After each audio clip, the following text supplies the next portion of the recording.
You need to separate your consciousness, but I, as I say, went from 120 kilograms to 75, lost weight. He jumps, does a somersault. At the same moment, he pulls out a gun and starts shooting. And just stand there and listen to everything that's going on in your head. Accordingly, children need to be taught this from an early age, that they control their feelings. Why do negative thoughts literally devour our energy? For example, I don't read news chats and I simply unsubscribed from them. Because what's the point? I can't influence it anyway. Why should I fill myself with negativity? On the advice of Professor Preobrazhensky, yes, when he said, don't read Soviet newspapers before lunch, he says, there are no others, he says, so don't read any. Well, because this negative state plunges you into fear. Fear is fear. Your mental programs affect all your cells. The body starts to shrink, yes, psychosomatic problems, various allergies, neuroses, nervousness, depression. You immerse yourself in various states. You control your body with your consciousness. Do you understand? You don't understand. If you release a negative program from here, everything is bad. The body understands, everything is bad, and it all manifests itself negatively to you in some form. Indigestion, depression, paranoia, allergies or itching, for example, eczema or this psoriasis. It's all purely psychological, so you need to be positive. The brain perceives all information as the truth that you've written into it, and accordingly, if you read that something negative is happening in Latin America, the brain has read it, it begins to think that something negative is happening in your life, and it begins to fear. And this begins to affect your body in a destructive way. And those who do all this are constructing the information agenda in this way. As someone who works in the world, you know it's built on 90% negative information, 10% positive. Someone came up with this, they're not doing it the other way around. Why? So that people live in fear, depression, panic attacks, and, ideally, so that they're sick. Why? Because Big Pharma will then treat them. But then again, population reduction. Many problems are being solved. One shot solves many problems. Therefore, dear friends, keep your mind clean and come to us for an awakening, where we will teach you how to get rid of these old destructive programs and how to avoid new ones. And how can you force your brain, or yourself, for example, to get rid of negative reactions? Ask yourself, who controls your feelings? Do feelings control you or do you control them? But if you control your feelings, then you choose your feelings. And when some situation occurs in your life, you choose how to feel at that moment. I haven't always controlled my feelings. They once controlled me. Yes. Accordingly, children need to be taught this from early childhood,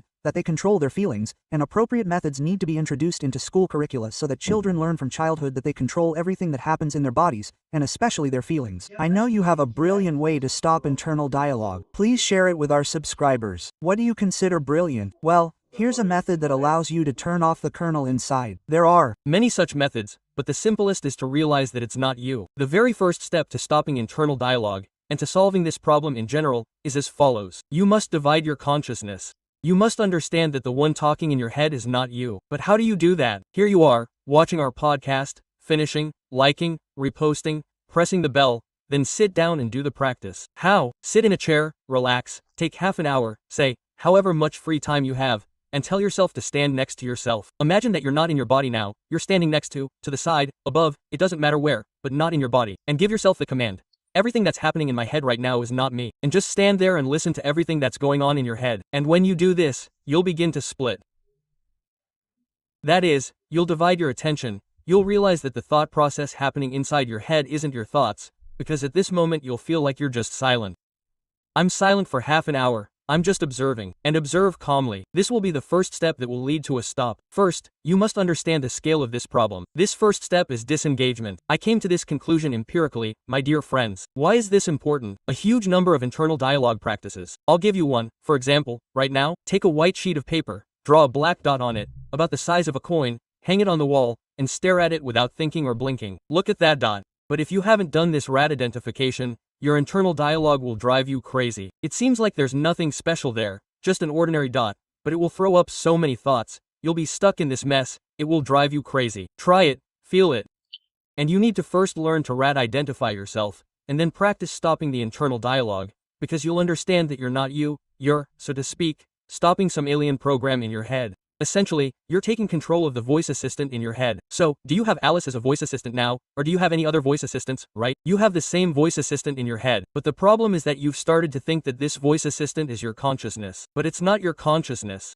It's just a tool with which your consciousness can process information. And so you need to unify it. No, I'm not Alice. She's separate, and I am separate. And the next step is to stop the internal dialogue. Stopping the internal dialogue is to unplug Alice from the power outlet. Because when your attention isn't connected here, your energy is there, the electricity isn't flowing. For a while, it keeps working by inertia, and then gradually begins to shut down. Where attention is, there's energy. We discussed this. You've withdrawn your attention. It's not me. I'm watching from the side. Don't get involved. Don't discuss, just observe from the side, listen. And gradually, the battery in this Alice will drain. At some point, it will turn off. You need to cut off the power supply. People, they say, have found simple, uncomplicated methods, they say, the most effective ones. They've gone through, they say, all the mystical practices that exist in history, and they've been looking for a method that can be taught to the most basic fighter. And so they arrived at this. But what's the point? In Soviet times, they also actively studied everything related to consciousness, mysticism, esotericism, and all that stuff. But they understood that most of that information was just fairy tales, myths, legends, and, I don't know, fables. Yes, there is some real, practical thing there. And, accordingly, there were a large number of laboratories that processed all this information,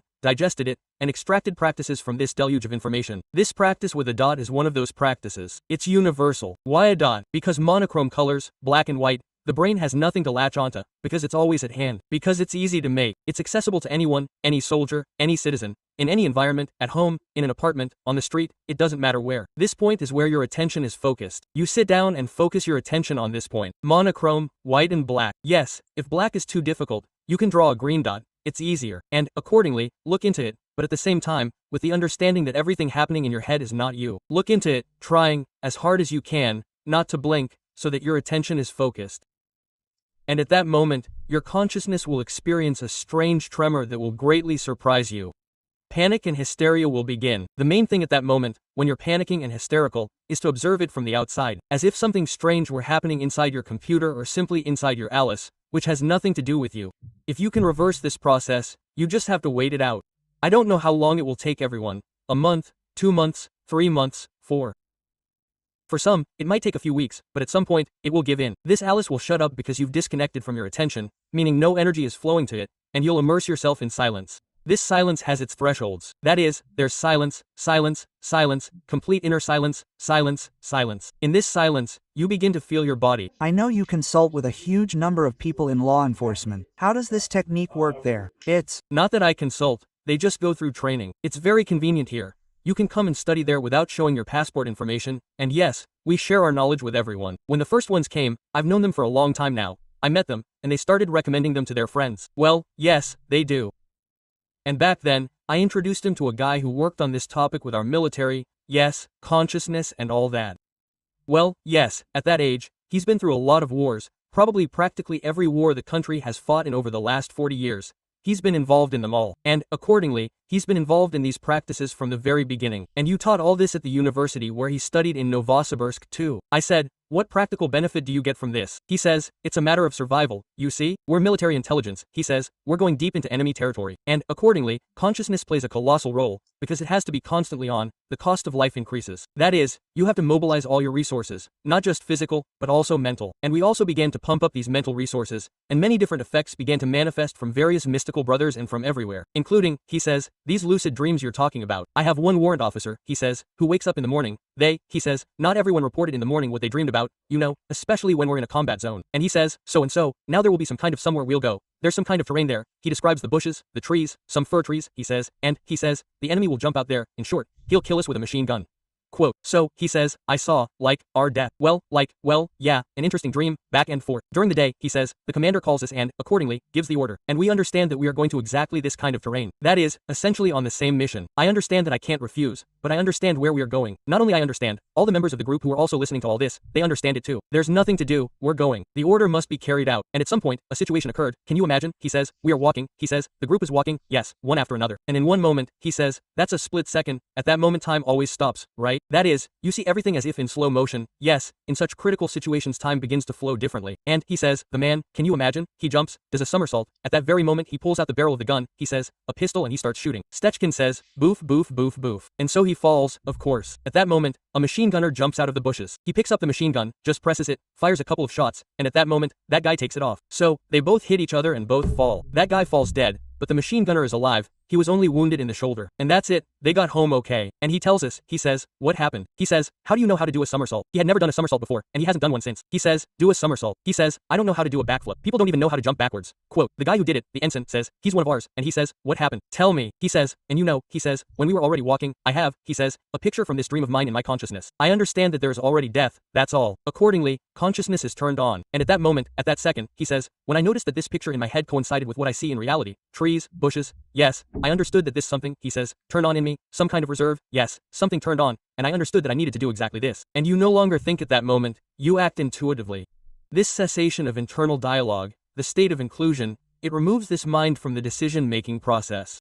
You begin to simply act and act at that moment as flawlessly as possible. This is what other benefit it gives. This is what they say when people have developed intuition, listen to their intuition. What prevents us from listening to this intuition and acting accordingly? Hey, this chatter, this is fear. Fear. What are we talking about? It's our fear that we're talking about. And when you turn it off, remove your fears and kill this internal chatter, you begin to intuitively act as flawlessly as possible. And flawlessly is, on the one hand, effective, on the other hand, with a minimal expenditure of energy. And so he jumped like that, opened fire, already knew where it all was. All this happened in a split second, you understand? And he hit the enemy. The enemy actually hit him, but didn't kill him, just wounded him. So this dream helped them, accordingly, survive. In such situations, he says, there were a huge number of. It's just, well, the guys were specially pumped up with these life hacks, because it's a matter of survival. And when it's a matter of survival, then you don't think about whether you need it or not. I say, listen, well, this is how he came often. We talk with him. I say, listen, a lot of people, they say what they do, but in reality, they do nothing. Well, he's talking nonsense. He says, yes, our cadets have the same thing. Well, I'm saying, I see a group there, training about 15 people. I understand that the three of you aren't doing anything. They're just pulling the wool over my eyes, some chakras, some energy fields, yes, some internal dialogue stops. They say they're doing it. In reality, they don't do it objectively. When the speed is automatic, disassembly, disassembly, assembly, you can measure it with a stopwatch. Here you can't check. There are no objective means of control. You feel that he's lying to you, but you can't prove it. Well, okay, it's your business. You need it, friend. It's your energy vest, not mine, after all. And he says that after the first mission,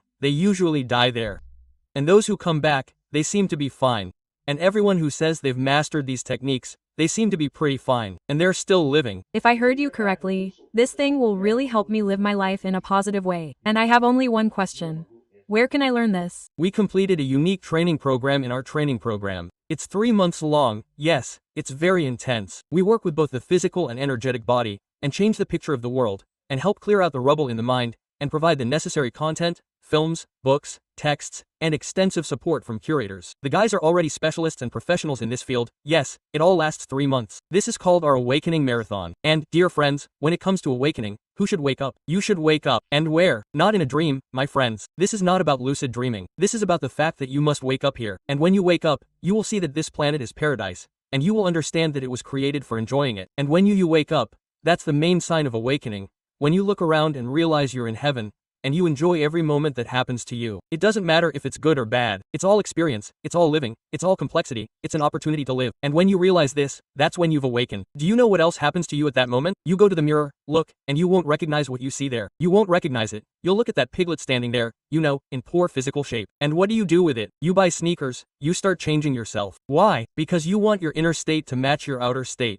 And that's why you won't accept yourself, and change yourself exactly until you achieve this acceptance. Yes, here's a real-life example. A woman recently wrote a review. She's just entered her second marathon. The first marathon, she says, entered the marathon and was 120 kilograms. I, frankly, just wanted to understand something in life in general. I wasn't planning any big changes. But, while doing his marathon, I started using our practices for cleansing the body, getting rid of toxins, physical exercises, their energy practices. And she says, I began to lose weight. Now she has come, she says, to the second marathon already, yes, because I understand how it works more consciously. But she says, have lost weight from 120 kilograms to 75.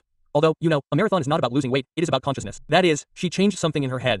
She says, looked in the mirror. I understood who this woman was, why some old, fat, sick woman was standing there. If inside me there is some cheerful, I don't know, young girl, how does she still see herself? And she began to change herself to match her internal and external. And she's moving quite actively in that direction. She says, I know I don't have much time left to live, yes, but she's already old. I'll live this as happily as possible and in the body that I can make the best for myself, so that it doesn't require pills, hospitals, or anything. It's all changed here. And then you look there. Who is this? No, it's a friend, it's not you. It's definitely not me. And you start making yourself into yourself. They start changing their clothes, their hairstyle, I don't know, anything until you see yourself in the mirror.